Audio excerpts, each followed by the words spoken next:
Queridos amigos y amigas, muy buenas noches. Una vez más nos encontramos aquí en el módulo de atención ciudadana del diputado Jorge Gaviño Ambriz. Nos encontramos en Linares número 74, en el corazón de la colonia Roma Sur. Como cada viernes tenemos a invitados especiales y esta noche no es la excepción. Tenemos con nosotros a la licenciada Claudia Martínez Martínez. Licenciada, muy buenas noches. Buenas noches, licenciado. Gracias por la invitación.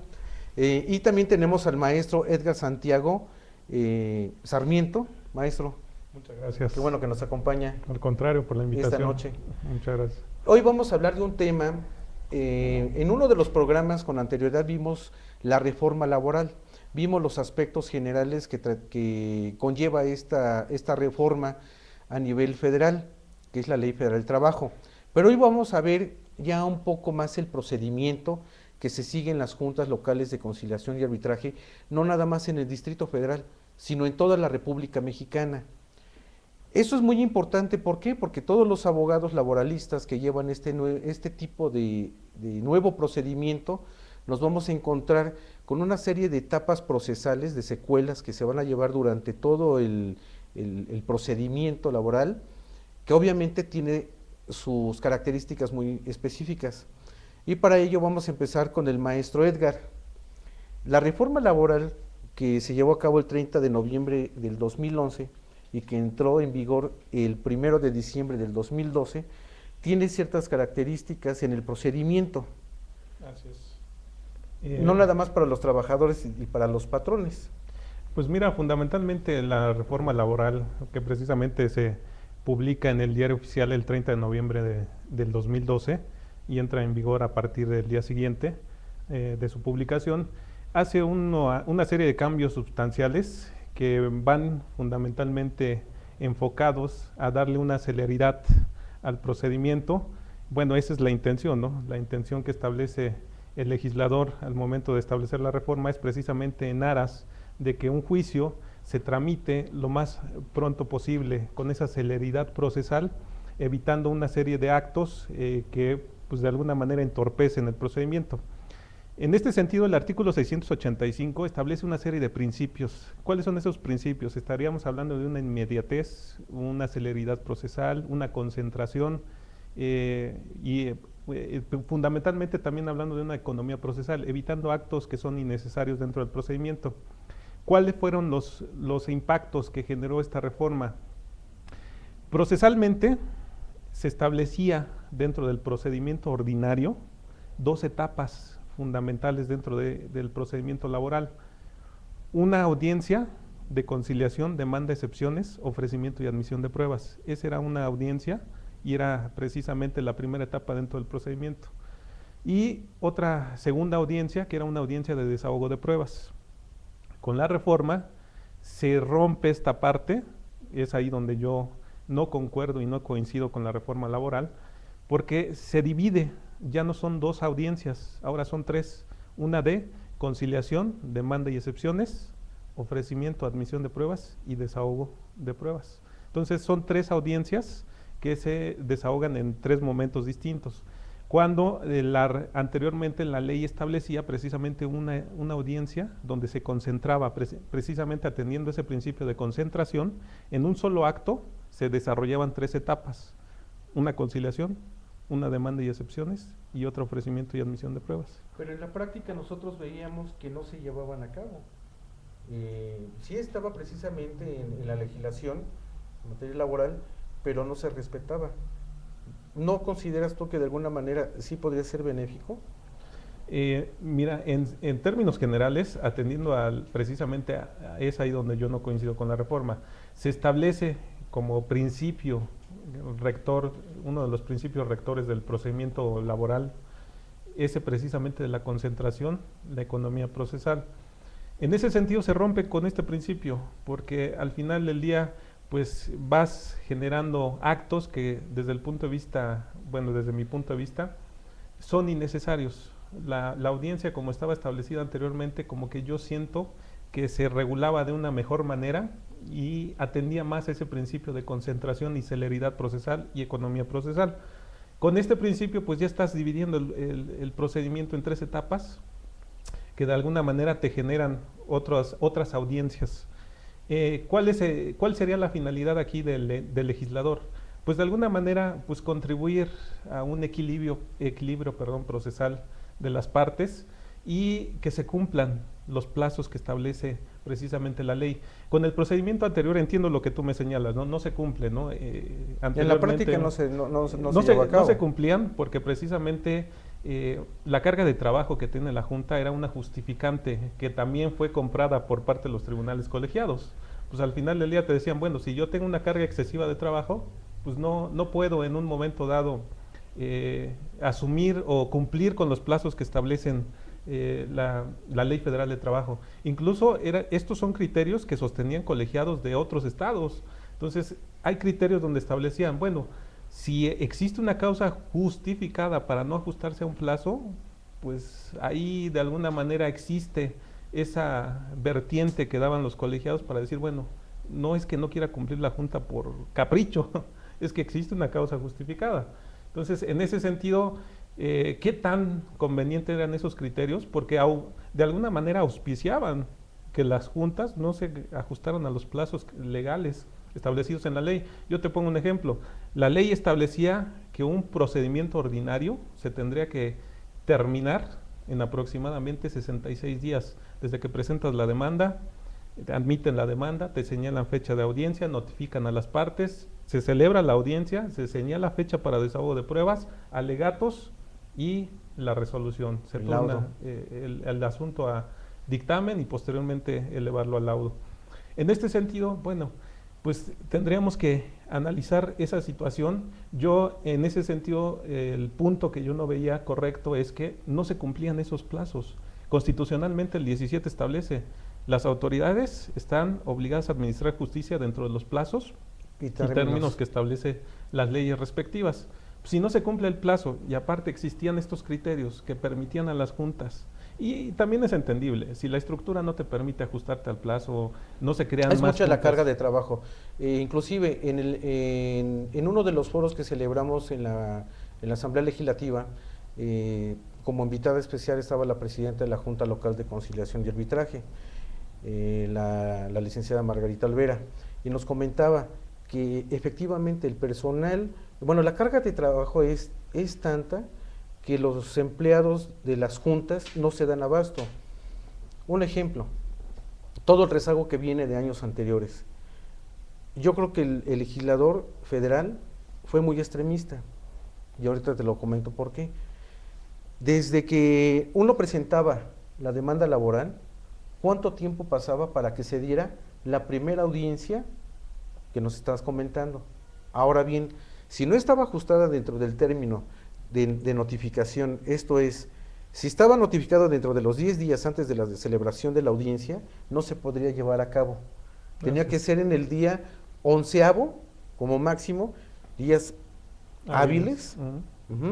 Y entonces, ¿qué es lo que pasaba? Se volvía a señalar nuevo día para la celebración de esta audiencia y pasaban aproximadamente 2 o 3 meses. Ahora bien, con las reformas laborales se da un plazo para terminar un juicio laboral en 1 año.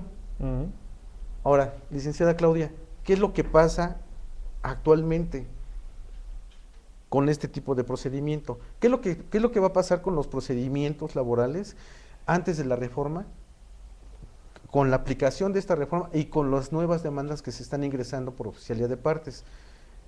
Usted es especialista y usted lleva este tipo de procedimientos laborales. ¿La Junta cómo está acordando actualmente la celebración de las audiencias y su desahogo? Bueno, realmente aquí yo hago un paréntesis también. Prácticamente coincido con lo que manifiesta el licenciado Santiago. El procedimiento anterior, definitivamente, desde mi punto de vista, era muy práctico, la secuela procesal en un solo momento.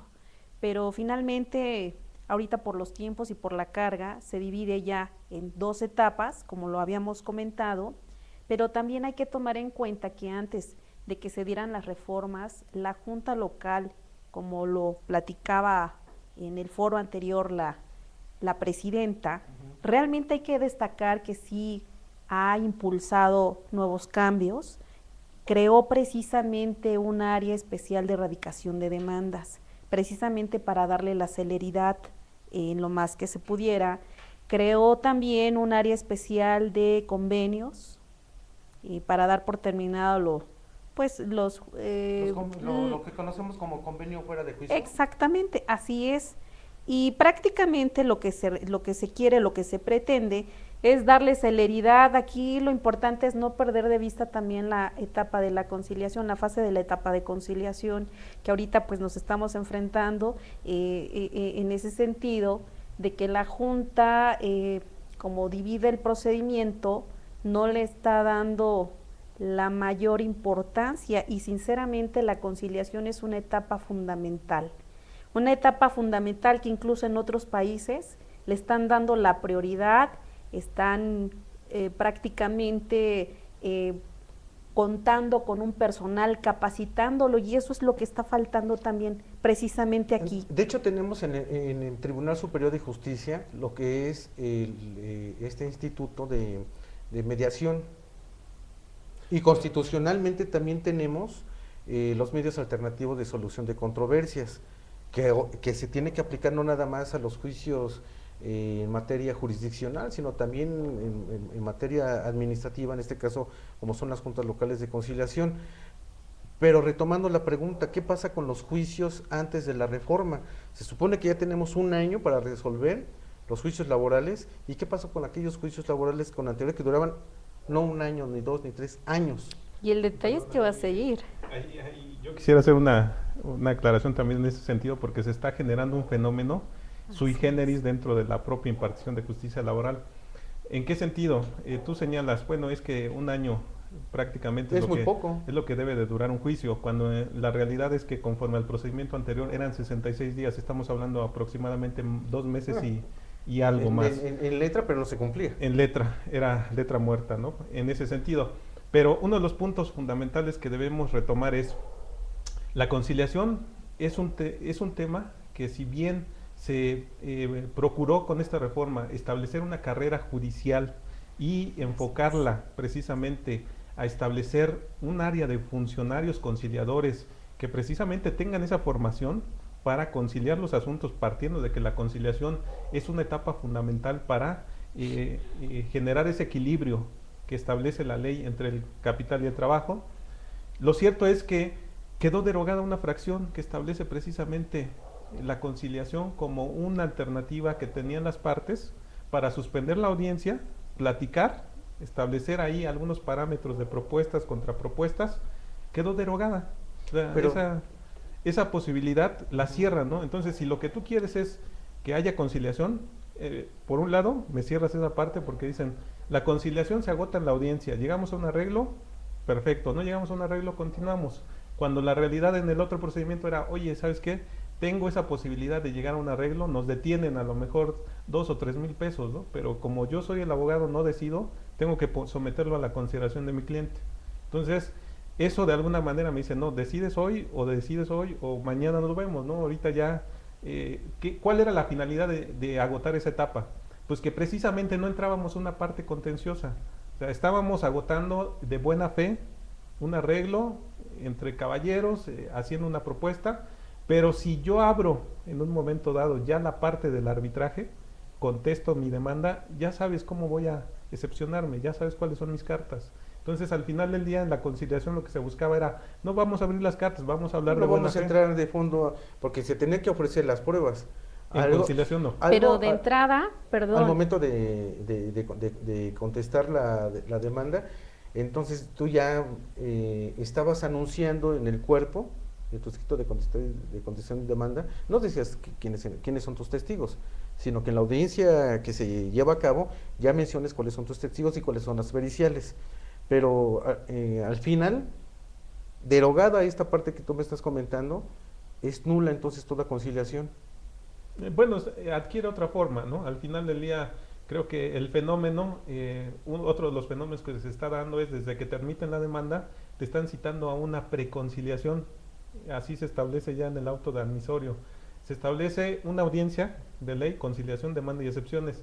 pero también en el mismo acuerdo te dice, bueno, se exhorta a las partes para que exista una preconciliación antes de llevarse a cabo la audiencia. ¿Para qué efecto? Pues precisamente esa preconciliación cumple con la finalidad que se cumplía con la conciliación en la ley anterior. Decir, oye, llego a la audiencia, te conozco, cuáles son tus pretensiones, dame oportunidad de comentar tu pretensión con el cliente, ¿no? Si eres parte demandada, ¿no? Para que en un momento dado exista ese acercamiento. En este sentido, pues la preconciliación ya cumple esa finalidad. Es decir, vamos a reunirnos antes de la audiencia, esta es mi pretensión, y el día de la audiencia, si me tienes una respuesta, pues lo llegamos a un arreglo. No la tenemos, pues nos continuamos con el juicio. Obviamente cualquier parte, en cualquier secuela procesal, bueno, del procedimiento en materia laboral, puede haber una conciliación, puede haber un convenio. Es independiente. El hecho de agotar la conciliación como tal, formalmente, la etapa, no te impide que en cualquier estado del juicio, hasta antes de dictar el laudo, pues las partes tengan ese acercamiento. Sin duda también la ley no impide, como dicen por ahí, lo que no está prohibido está permitido. Está permitido. Entonces, bajo ese supuesto, aún agotada la etapa de conciliación, no necesariamente ya no podrás conciliar. O sea, al final del día las partes podrán solicitar en cualquier etapa del juicio pues el acercamiento y el apoyo de los funcionarios conciliadores. Ese es el punto de la conciliación. Otro punto que quería aclarar. Tú decías un año. Sí, ¿qué está pasando con los juicios actuales y anteriores a la reforma? Pues un fenómeno muy sui generis, por no decirle de otra forma. El juicio que se tramitó antes de la reforma se está dejando a los plazos y a los plazos y conforme a las agendas que tiene la Junta. Es decir, si es un juicio que se inició con anterioridad al 30 de noviembre de 2012, pues ahí el señalamiento, la fecha no importa, pueden ser 2 meses, 3 meses, no importa. Si es procedimiento nuevo, 10 días. Incluso nosotros hemos tenido la experiencia que en Cuernavaca te están señalando audiencias hasta las 4 de la tarde. Entonces, con tal de ajustarte al plazo, esto tiene una razón. Los salarios caídos, Es lo que te iba a comentar también, qué pasa con los salarios caídos, y ya nada más va a ser de un año, ¿no? Precisamente es de ahí de donde deriva el recelo y la tutela y la fiscalización que van a tener los funcionarios que imparten justicia laboral. ¿Por qué? Porque de alguna manera esa limitación de salarios caídos, nosotros dicen por ahí que copiamos las figuras pero mal copiadas. Esa limitación en salarios nosotros la estamos retomando de España. En España se conoce como salarios de tramitación. ¿Qué significa estos salarios de tramitación? Que precisamente en España un juicio no debe durar más allá de 6 meses. Si excede de 6 meses, el que va a pagar es el Estado, precisamente porque tiene una obligación constitucional de que se imparta justicia dentro de los plazos y términos que establecen las leyes. Y en este sentido era la queja de los patrones, decían, oye, si a mí me tardas en emplazarme un año, ¿por qué voy a pagar? Y si pierdo el juicio, ¿por qué yo voy a pagar salarios caídos de un año? Desde el momento en que me notificaron que tengo para contestarla. Si a mí me hubieras notificado inmediatamente, yo comparezco, me arreglo o no me arreglo y empiezo a llevar el juicio. Pero a propósito de esto también se generaban vicios, ¿no? Cuando eran asuntos que algunos abogados consideraban que pudieran tener la razón, pues a propósito alargaban el juicio, señalaban mal el domicilio, una serie de vicios que pues de alguna manera pues enderezaban la demanda en contra de otras personas que inclusive ni siquiera existían. Así es. O si no del acta constitutiva, decían, pues vamos a poner al secretario, vamos a poner a las personas que se encontraban ahí que ya no existían, inclusive. Entonces, realmente ahorita son muchos los cambios, se pretende que el personal esté capacitado, realmente tenemos un rezago porque la parte administrativa también hay que fortalecerla, prepararla, porque la carga de trabajo es impresionante. Por eso sí consideramos que las reformas finalmente ahí están. Lo importante es pues capacitar al personal. Es mucha la carga, son evidentemente lo que tú preguntabas con los juicios anteriores. Seguirán con los tiempos. ¿Cuánto tiempo van a terminar? No tienen un límite. ¿Esta capacitación específicamente a qué se refiere? La capacitación prácticamente aquí es que se empiece a contratar personal especializado en la materia laboral, para efecto de que también le dé al procedimiento la celeridad. Ahorita lo que están haciendo las autoridades para efecto de no incurrir con la cuestión de las multas, pues están acelerando las cosas, pero vamos a esperarnos qué va a pasar aquí en unos 6 meses, vamos a ver los resultados, porque van tan rápido que no toman en cuenta en este caso la conciliación, y además cada quien está actuando como como y es que esta reforma a fue de libre inmediato. albedrío. Sí, Sí, fue de sí. inmediato. Fue de inmediato, o sea, la vacatio legis que se dio en esta materia fue al día siguiente. Bueno, en materia procesal es inmediata la reforma, porque en ese sentido, bueno, pues lo que busca el legislador, partiendo de los famosos salarios caídos, es que ahora sí los plazos se cumplan. ¿Por qué? Porque precisamente ahí de la intención del legislador es decir, en un año tienes que agotar el juicio. ¿Por qué? Porque precisamente partiendo de cómo se determinan actualmente los salarios caídos, un año más 3 meses de indemnización sobre 15 meses, después de cumplido ese año, más los 3 que le sumas de la indemnización que se establece en la ley por un despido injustificado, a partir después del año se le suma un interés del 3%. Entonces, en ese sentido, aquí también tendremos que analizar esa figura. ¿Cuál es la naturaleza de los salarios caídos? Resarcir al trabajador por una conducta ilícita generada por el propio patrón, lo despidió injustificadamente. Entonces, el salario caído tiene esa naturaleza, resarcir aquellos perjuicios que resiente el trabajador por no contar con su fuente de trabajo, ¿no? Haber roto esa estabilidad en el empleo sin causa aparente o sin causa alguna que lo justifique. Entonces, en ese sentido, pues, lo que se busca es ajustarse a esos plazos. Y finalmente, pues yo lo que digo, aquí también yo me preguntaría, si vamos a copiar las figuras, copiémoslas bien, ¿no? Si en España se establece que ese plazo en un momento dado es el tiempo mínimo que el Estado tiene para resolver un conflicto, y también aquí hay una diferencia, esos salarios de tramitación es en lo que se termina el juicio o en lo que tú terminas o tienes la posibilidad de colocarte en otro empleo, o sea, no necesariamente vamos a agotarnos ese plazo, ¿no? Hablando de otro... Que de no es otra nada legislación. fácil para un trabajador que ha No. sido despedido injustificadamente. Sabemos que encontrar un trabajo Ni es en muy México ni en España actualmente por el índice de desempleo que hay en estos momentos precisamente en ese país. Pero, regresando un poco a la historia del por qué se generan esos famosos 3 meses de indemnización, porque precisamente cuando se genera la ley se establece que el tiempo mínimo en el que un trabajador se tardaba en conseguir otro empleo, pues eran 3 meses, porque la realidad económica de aquel entonces así lo establecía. Ahora yo también te diría, bueno, si vamos a reformar la ley, consideremos nuestra realidad económica actual. ¿Cuánto tiempo me tardo en conseguir otro empleo? Y si es especializado, pues mucho más, ¿no? Entonces, yo te preguntaría en ese sentido, ¿3 meses corresponde a nuestra realidad actual? Pues considero que no. No, y luego hay que ejecutarlo. Bueno, y viene aparte la parte de la etapa de ejecución del laudo, ¿no? Que también ahí tendríamos que hacer otro programa. Sí, Algo que definitivamente. comentabas, Claudia, y me llamó también mucho la atención, el hecho de que debe de estar profesionalizado el personal que trabaja en las juntas de conciliación de la República Mexicana. ¿Marca esta legislación que el personal deba ser licenciado en Derecho? Definitivamente sí. El personal, así como los abogados postulantes que llevan este tipo de juicios. Definitivamente sí, lo que se pretende también es promover la carrera judicial. Definitivamente ahorita tan solo con la cuestión de los litigantes, todos ya deben de contar con su cédula profesional. Era un área de la materia de derecho que no era necesario. Que estaba abandonado, ¿no? Así es. E inclusive, no nada más en esta materia, tenemos otras materias, como por ejemplo en materia penal, que también va a ser obligatorio que la persona que esté representando, que se encargue de la defensa de una persona, deba de ser licenciado en Derecho, ya no persona de su confianza. Y en materia laboral nosotros vemos los famosos coyotes, las personas que están afuera de la junta local o que buscan la oportunidad de llevar un asunto laboral y lucran con esa necesidad del trabajador, que ignora que hay un defensor de oficio, que hay abogados titulados que tienen una especialidad en esta materia, y los defraudaban, ¿no? Y precisamente por eso se prestaba lo que comentaba el licenciado, ¿no?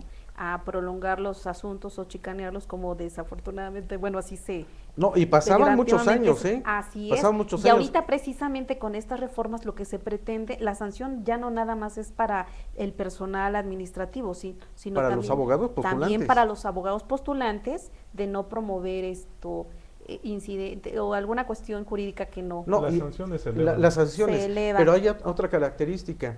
Nosotros cuando llevamos un procedimiento laboral, ¿tú cómo ves? no tenemos un recurso interno, sino que tenemos, si hay alguna inconformidad dentro del procedimiento, nos vamos al amparo indirecto. Bueno, No tenemos recurso de apelación.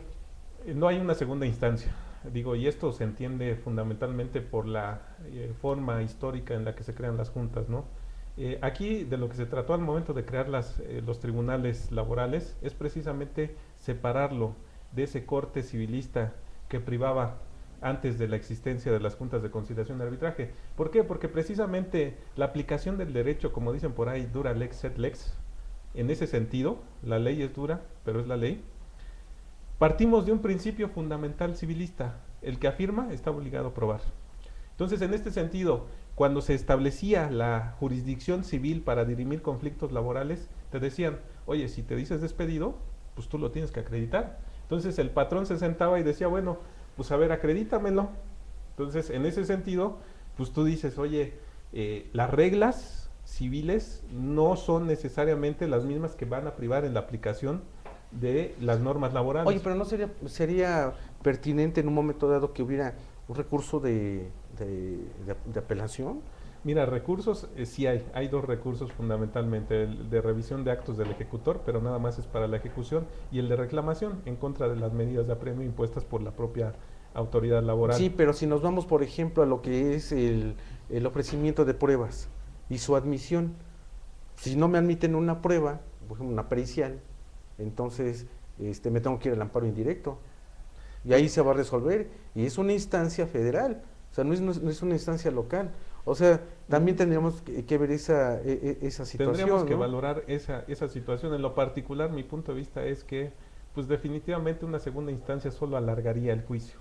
Si partimos de estos principios de celeridad, concentración, ¿cómo está regulado actualmente? Efectivamente tendrías que analizar en qué supuesto te colocas. Si la afectación te genera una afectación de modo irreparable, pues procede el amparo indirecto.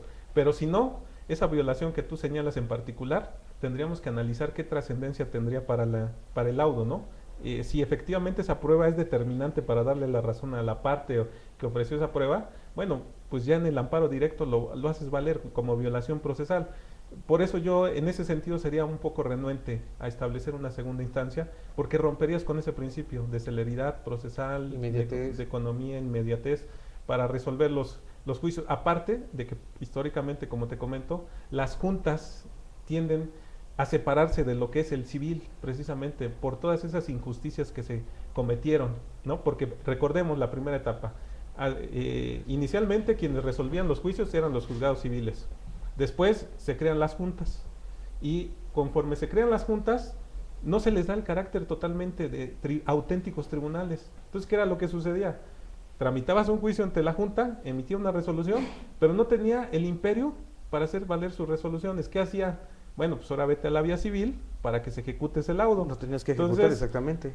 Vamos evolucionando, llegando a un punto donde dices, bueno, se reconoce finalmente que las juntas de conciliación y arbitraje son auténticos tribunales, no hay duda. Entonces, en ese sentido, tendríamos que entender también esa parte histórica de cómo se crea la junta. Una última pregunta, y eso porque, bueno, se acercan al módulo, tienen esa inquietud, y bueno, pues para que todas las personas que nos están viendo por este medio están muy interesados. Muchas personas creen que si no existe un contrato de trabajo, no son empleados. Sabemos que hay ciertas características en la Ley Federal del Trabajo que nos indican que eso no es así. ¿Qué nos puedes comentar al respecto? Pues fundamentalmente la materia laboral tiene una regulación particular, ¿no? Y está expresamente establecido en la ley. La falta de contrato no es imputable al trabajador, sino al patrón, porque así lo establece la ley. El 804 establece, el patrón está obligado a conservar y exhibir en juicio contratos de trabajo, nóminas. Entonces, en este sentido, el hecho de que no exista contrato de trabajo no necesariamente implica que no pueda reclamar un trabajador, porque la relación de trabajo se da de hecho. Porque por el solo hecho de que tú prestes un servicio subordinado y te paguen, con eso es suficiente. Hay ciertas características. La primera es que hay una subordinación. O sea, esa subordinación implica que hay un jefe inmediato o un jefe inmediato. Pero al fin y al cabo, ese trabajador está obedeciendo a otra persona para realizar cierto servicio, cierta prestación de trabajo. Una, dos, está recibiendo un salario. Al momento de recibir un salario de manera continua y permanente, entonces también se da esa relación de trabajo. Otra característica, ¿cuál podría ser? Bueno, hay una diferencia también, ¿no? Nos dicen que la característica fundamental de para determinar si estamos en presencia de una relación de trabajo es la subordinación. El salario como tal, nos decía el maestro José Dávalos, es una consecuencia, ¿no? Entonces no podría entrar como un elemento, y yo coincido con eso, ¿no? El elemento fundamental es la existencia de dos elementos subjetivos, patrón y trabajador, la prestación de un servicio personal y que además este sea subordinado. Para mí esas serían las características que, si se actualizan, estamos en presencia de una relación de trabajo. El salario como tal ya sería la consecuencia de. Entonces, en ese sentido yo me adhiero a la opinión del doctor Pepe Dávalos. Otra característica que, bueno, que lo hemos la vemos con cierta regularidad, es el hecho de que lo está prestando en un centro de trabajo. O sea, hay un lugar en donde debe de prestar el trabajador este servicio. ¿Por cuánto tiempo? Yo me refiero, tiene que cubrir las 8 horas estando ahí, o puede estar en diferentes lugares. No, aquí, bueno, evidentemente tendrías que establecer si es una relación de trabajo sui generis o especial, así como lo estableces. Bueno, si yo te contrato normalmente se contrata a un trabajador para prestar un servicio dentro de una jornada, puede ser la que generalmente es el común, 8 horas en un lugar determinado, ¿no? Pero puede suceder que igual yo también te contrato por una jornada de 8 horas, pero aquí pudiera acontecer lo que tú señalas, que a lo mejor el servicio yo lo tenga que prestar en diferentes fuentes de trabajo, ¿no? A lo mejor un lunes aquí, un lunes, martes allá, pero así está establecido en tu contrato y así lo aceptaste, ¿no? Está establecido, no hay contravención a las normas del trabajo, es un pacto que no... ¿Cuántas horas están permitidos para que pueda elaborar un trabajador, un empleado? Bueno, ahí hablamos de los tipos de jornadas, ¿no? La diurna, la mixta y la nocturna. La diurna son de 8 horas máximo, una jornada máxima de 8 horas. La mixta de 7 horas y media y la nocturna de 7. Con la modalidad, bueno, aquí también tendremos que establecer que con la reforma laboral se abre la posibilidad de contratar por horas. Entonces, y también tenemos por tiempo determinado. Bueno, hablamos por un lado de la jornada laboral y por otro la temporalidad del contrato. Lo que tú señalas va más enfocado a la temporalidad del contrato, cuánto tiempo te voy a contratar. Antes la regla general era por tiempo indeterminado, excepcionalmente por tiempo determinado o por obra, de acuerdo a la naturaleza del servicio que ibas a prestar. Actualmente se abre ese espectro para decir, también te puedo contratar por periodo a prueba. En este sentido... ¿Qué son los nuevos tipos de contratos en la Ley Federal del Trabajo? Exactamente, que es a periodo a prueba, capacitación inicial y por temporada. Fundamentalmente en estos dos contratos ya se abre esta nueva modalidad, ya no atiendes a la naturaleza del servicio, sino que ahí modifican la forma de contratación para verificar una situación en particular. El periodo a prueba es parto de que contrato a algún trabajador que ha laborado en la actividad o ramo al que se dedica el patrón, pero voy a verificar y cerciorarme de que efectivamente cuente con esa experiencia, esas aptitudes o esas habilidades, parte de experiencia previa. El de capacitación no tienes experiencia. Y ahí es precisamente donde también existía una incongruencia en la ley, porque por un lado había una ley de fomento al primer empleo, contrátate a quien no tenga experiencia, pero si lo contratas tienes este beneficio, pero si el día de mañana te demanda, pues le tienes que pagar 3 meses, prestaciones, salarios caídos. Sí, todas las prestaciones. Entonces dices, bueno, entonces ahí yo veía una incongruencia en la legislación, porque por un lado te dan un beneficio, pero por el otro lado te lo quitaban con demasía, ¿no? O con intereses. Entonces, actualmente pues ya se homologa la legislación y dices, bueno, tienes un beneficio de primer empleo y por el otro lado un contrato a prueba que, tratándose de trabajadores ordinarios, por decirlo de alguna forma, el común, son hasta 3 meses. Tratándose de gerenciales, nos vamos hasta 6 gerentes, directores. En este sentido, bueno, pues estaríamos hablando que es ese plazo. Ahora, hay limitantes, ¿no? Digo, esas figuras, yo también tengo mis dudas de la puesta en marcha y la forma en que se va a generar este nuevo litigio ante los tribunales, ¿no? Porque aparte estamos en ciernes. Los amparos promovidos en contra de la entrada en vigor de la Ley Federal del Trabajo apenas están resolviéndose, se van a resolver próximamente y vamos a definir allí un primer paso para ver qué normas son declaradas inconstitucionales y por el otro lado, atendiendo a cada caso en particular. Yo he estado haciendo un análisis y fundamentalmente son pocas las normas que te afectan con esta reforma a la entrada en vigor de esta nueva ley. Y mi opinión es que fundamentalmente tendrías que irte a caso por caso. Aquí partiríamos de que el supuesto para la procedencia del amparo está sujeto al acto condición. ¿Se te aplica o no se te aplica? Un caso de estos es los famosos salarios caídos. Si a mí me despiden, pues el artículo 48 muchos lo tildan de inconstitucional. Yo tengo mis reservas. Pero en este sentido, pues aunque demandes y declares la inconstitucional, primero tendrías que cumplir con una condición, acreditar que fuiste despedido injustificadamente. Si no lo acreditas, pues entonces no hay acto de molestia, ¿no? Pues los temas son muy complejos.